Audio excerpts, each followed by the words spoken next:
Assalamualaikum warahmatullahi wabarakatuh. Tidak disangka sudah hampir 8 tahun ya penulis menggunakan minyak goreng sebagai aditif oli mesin. Penulis ini bukan yang pertama menggunakan minyak goreng sebagai oli mesin, tapi lebih ke orang yang termasuk pertama merekomendasikan penggunaan minyak goreng sebagai aditif oli mesin. Yang jadi dasar penulis bukan pengalaman orang-orang yang menggunakan minyak goreng. Yang jadi dasar penulis adalah penelitian-penelitian yang menunjukkan bahwa kalau oli mesin dicampur dengan minyak goreng akan ada sifat-sifat yang makin baik. Jadi ada beberapa sifat yang makin meningkat. Penulis menggunakan campuran minyak goreng sebagai aditif oli mesin mulai dari pertengahan tahun 2016. Di saat itu sudah ada cukup banyak ya yang menggunakan 100% minyak goreng. Ada yang di kendaraan diesel, ada yang di kendaraan bensin. Ada di Suzuki Jimny, Daihatsu TAF gitu ya. Seiring berjalannya waktu, mulai banyak juga pemakai terutama di grup Panther ya.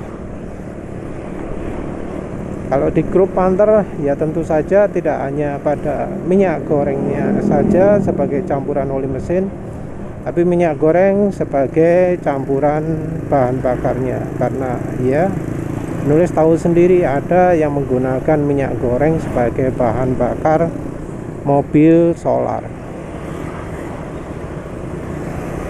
Penggunaan minyak goreng sebagai solar sendiri, sebagai bahan bakar mesin diesel sendiri ya sudah cukup banyak ya. Ada sih yang sampai 100%, tapi juga mengeluh karena panas ya.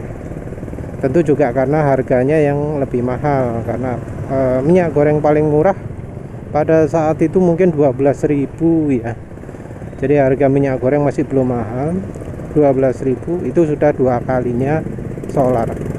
Sebenarnya bukan hal yang luar biasa ya untuk minyak goreng itu sebagai bahan bakar diesel, karena sudah memungkinkan.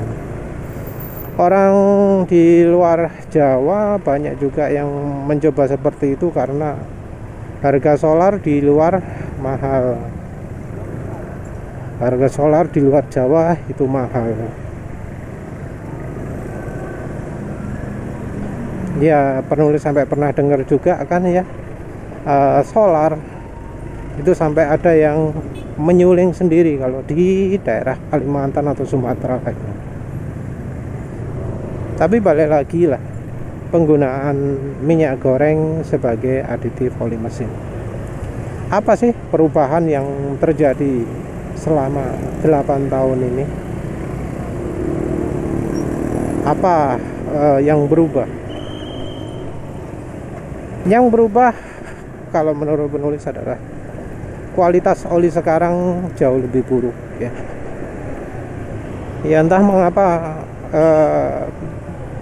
penurunan kualitas oli itu bersamaan dengan penulis mulai sering bikin vlog soal oli.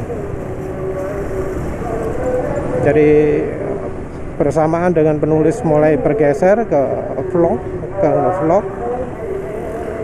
bersamaan itu juga kualitas oli turun.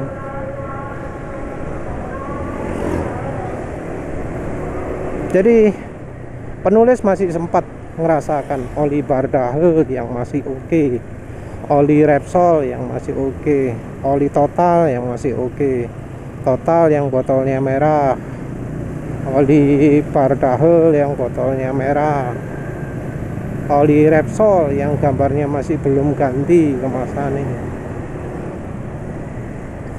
Tapi yang jelas penulis ya sekarang sudah nggak merekomendasikan oli Repsol, sudah nggak merekomendasikan oli Bardahe, sudah nggak merekomendasikan oli Total, ya termasuk cukup banyak oli-oli yang lain karena ternyata kualitasnya menurun.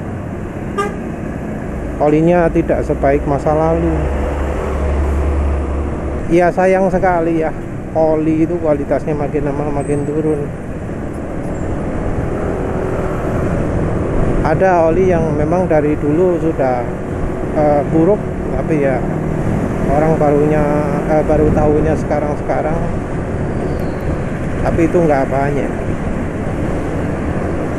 Ada oli yang malah misalnya makin mendingan, seperti misalnya merek Extend, karena penulis dulu nyoba oli Extend itu wah gak sip, tapi terakhir nyoba ternyata cukup lumayan, nggak buruk-buruk amat, masih lebih baik lah dari misalnya merek Eneos, BM1,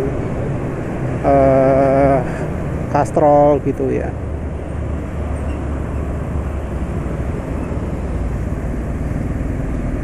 Ada juga oli yang ya dari dulu sudah buruk sampai sekarang ya tetap buruk, seperti misalnya merek Castrol. Dulu penulis kan sering cerita soal Castrol GPS ya.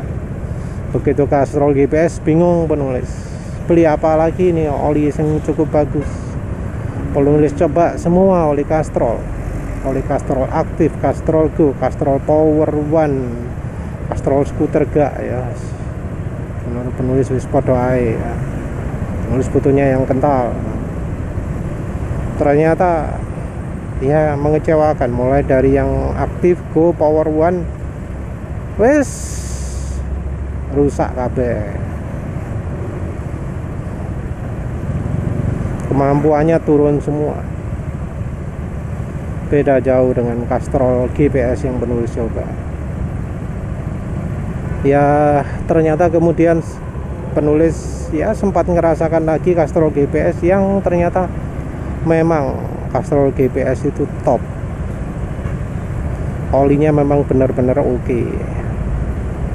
Dibanding meseran SAE40 pun masih lebih baik Castrol GPS. Cuma ya itu sudah punah olinya memang. Minyak goreng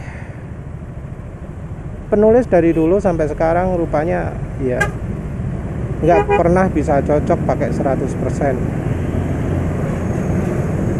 Jadi mulai dari dulu sampai sekarang konsentrasinya sepertinya ya wis segitu aja, sekitar 20%, bahkan mungkin sekarang wis mengacu ke 10%. Kenapa 10%? Karena sama campuran oli samping juga. Dan ya kalau 20% terlalu encer untuk penulis. Yang juga banyak berubah adalah informasi minyak goreng. Jadi minyak goreng itu dulu semua minyak goreng dianggap bagus, tapi makin lama makin mengerucut bahwa oh minyak goreng ini kurang bagus. Ada memang kesulitan ya. Apa sih membedakan minyak goreng bagus dan lemah? Yang salah satunya ada ternyata dari daya tahan panas. Jadi minyak goreng yang bagus itu tidak akan terlalu buruk ya, daya tahan panasnya. Minyak goreng yang daya tahannya bagus itu juga akan bagus. Yang warnanya bertahan lebih lama, yang baunya bertahan tidak mecah itu ya. Yang apa mana? Iya pokoknya lebih stabil itulah ya. Ternyata juga akan stabil juga ketika dipakai. Mungkin ada yang ngomong, gimana nasib motornya sekarang, gimana nasib mobilnya sekarang, pakai minyak goreng, apa sudah rontok, apa sudah apa. Ya syukurlah, kendaraan masih oke-oke aja. Penggunaan minyak goreng tidak menyebabkan munculnya masalah, baik pada mobil ataupun motor. Masalah-masalah yang terjadi pada motor atau mobil itu nggak ada hubungannya dengan minyak goreng. Seperti misalnya kalau di motor Honda Beat suara CVT kasar, ya mau gimana lagi, karena itu hubungannya dengan stempet. Di CVT gak ada tempatnya minyak goreng, gak iso dikasih minyak goreng. Tenaga lemah di RPM rendah di Suzuki Next 2, ternyata problem bisa diatasi dengan cilek, dengan busi iridium, dengan pro kapasitor. Sekarang sama sekali tanpa kendala. Cuma yang lagi nggak cocok ya cuma itu aja sih, rollernya yang terlalu ringan, karena pernah ganti roller Kak Ori di casing terlalu enteng. Jadi masalah bukan karena minyak goreng. Mobil ada masalah, RPM naik turun, terus ya terutama RPM naik turun itu sih ya. Yang solusinya adalah menggunakan filter udara yang lebih diperapat. Jadi penulis tambahkan filter busa di filter udaranya. Penulis tambahkan juga pengarah udara ya, sehingga panas angin dari radiator itu tidak lagi menghembus ke mesin, tapi ke bawah mesin. Sekarang mesin lebih dingin, terus RPM tidak lagi naik turun, sama sekali tidak ada masalah lagi. Sudah, kalau sudah lama mobilnya nggak diservis, tidak ada masalah RPM naik turun atau nyangkut atau apa. Cuma tetap ada revisi. Di zaman dulu penulis tidak kenal yang namanya oli samping, tidak kenal yang namanya minyak silikon, tidak kenal dengan yang namanya oli gardan ya. Nah sekarang sudah lebih banyak tahu oli-oli yang ya sintetiknya palsu dan sintetiknya beneran juga sudah tahu. Kalau ya ada yang tahunya barusan, seperti misalnya oli Yacho, oli sintetik yang ya ternyata harganya cukup terjangkau ya. Sintetiknya tulen tapi harga cukup terjangkau, baru tahu. Ya tapi selain dengan ya kabar menarik itu juga ada kabar yang gak menarik juga, yaitu oli-oli mahal yang ternyata kemampuannya tidak sesuai dengan harganya. Mulai dari oli 9 Circle, oli apa ya, termasuk Ravenol ester juga, oli Daytona, oli Bus, Sinaxo, Repsol yang ya katanya full sintetik, mahal itu, oli Axon, oli GTX, oli macam-macam lah ya. Ada Ipone juga, ada Liqui Moly Street Race, Yamaha RS4 GP, Idemitsu yang PAU. Jadi banyak oli-oli yang ya terkesan luar biasa tapi ternyata mengecewakan. Ironinya oli-oli yang terbaik ya, itu masih nggak beda jauh dari yang dulu penulis sering pakai. Jadi zaman penulis kenal awal-awal minyak goreng, aditif oli menggunakan minyak goreng, itu penulis tahunya oli yang bagus apa? Oli Mesran. Mesrannya saat itu masih Mesran Super. Oli yang lebih baik dari Mesran Super adalah oli Fastron Ungu. Fastron Ungu sekarang kualitasnya sudah nggak sebagus dulu, tapi ya masih lumayan oke lah untuk dipakai. Jadi daripada merek lain-lain, Fastron Ungu masih pilihan terbaik. Jadi uniknya olinya masih tetap dua ya, oli Mesran sama Fastron Ungu. Penulis nggak seneng Fastron hijau, nggak bagus. Tapi jadi tahu juga bahwa Fastron diesel itu ternyata cukup lumayan juga lah, kalau memang butuh Fastron yang lebih encer daripada Fastron Ungu. Tapi tetap pilihannya ada di Mesran sama Fastron. Mesran Super sudah nggak begitu minat lagi ya, walau yang 1 liter. Jadi Mesran Super itu kualitasnya beda-beda, dan yang terbaik itu adalah yang botol 1 liter. Tapi tetap Mesran Super 1 liter itu menurut penulis masih di bawah Mesran B40, masih di bawah Mesran SI40.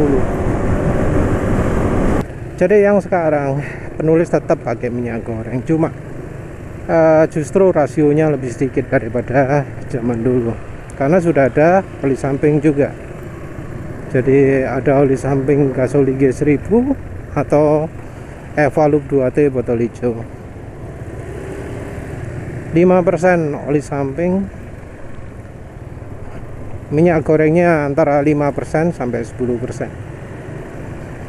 Karena kalau pakai 20% ternyata terlalu encer. Seperti ya yang terjadi di mobil ya, terlalu encer. Suara mesin masih halus deh. Masa pakai juga ya, sebelumnya bisa 10.000. Mungkin kalau sekarang cuma 5.000 mungkin.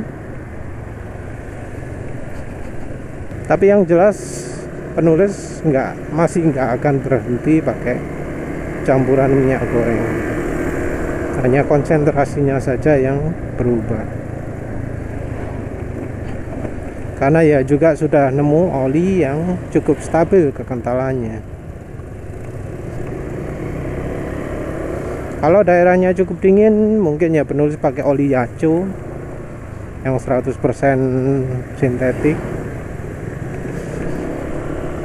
Kalau untuk daerahnya panas ya Mesran SI40 campur oli samping, campur minyak goreng. Untuk merek yang terbaik ya KCO. Kalau nggak ada KCO mungkin penulis akan beli minyak jagung Dianas atau CCO, terus dicampurkan dengan Vilma. Jadi campuran antara minyak sawit dan minyak jagung. Untuk minyak canola mungkin penulis lebih milih untuk kalau di mobil ya. Jadi minyak canola campur minyak sawit kalau di mobil. Apa maneh ya wis lah, itu aja. Tapi yang jelas penulis ini kalau pas lagi ngirit-ngirit pastilah pakai campuran minyak goreng. Tapi walau sengirit apapun, penulis nggak ada niatan untuk menggunakan 100% minyak goreng, karena ya penulis pemakaiannya butuh ada aditif juga olinya. Ya wes, itu saja. Terima kasih sudah menonton. Assalamualaikum warahmatullahi wabarakatuh.